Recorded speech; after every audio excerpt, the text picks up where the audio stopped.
First of all, believe it or not, we wrap up video ayaan sameynayna waa dhameynay cashirkii noo socday oo ahaa learn how to use the window PowerShell IC command. Haddaba markuu ugu horeyso halka ayaan tegayaa wrap up video saa u arkaysaan mar walbana aan ka soo hadalay PowerShell-ka waa topic weyn weeyaan.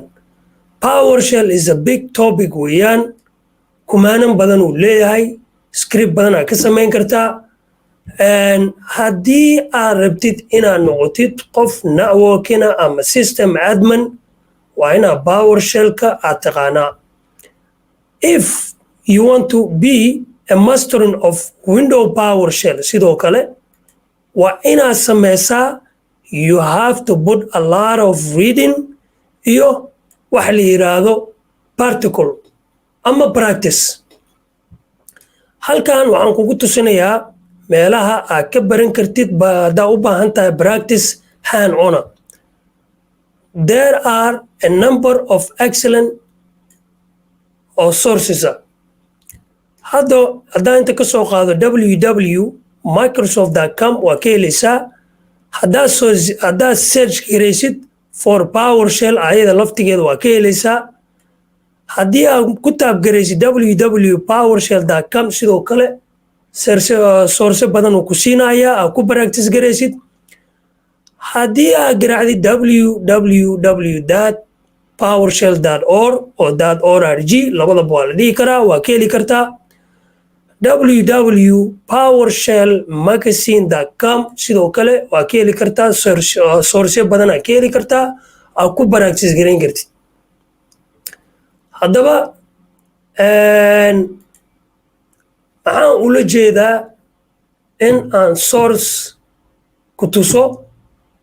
Haddii aad rabtid inaad noqotid IT qaybta networking-ka ama system admin oo roolkaada yahay, you have to know how to write the script window PowerShell IC command.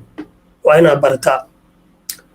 Dad waxay kuu sameynaysaa shaqada marka aad lagu haargareynayo waa lagu weydiinayaa su'aalaha ugu horeeya basic waxaa lagu weydiinayaa script-ka waxaa lagu leeyahay can you ping the device inuu device-kaas on yahay ama off yahay. Ping waxaa la yidhaha ma samayn kartaa ping PING. Haddaba annaga cashirka waxaan ka soo hadalnay qaybta basiga networking-ka oo window PowerShell-ka ayaan ka soo hadalnay. Waxaan dhignay ama videoyaal ku qornay cashiro gaarayo 30 ilaa 25 video oo ah window PowerShell IC command. Benefit-ka marka haddii aad baratid networking-ka sida loo qoro script-ka window PowerShell IC, shaqo ma waynaysid.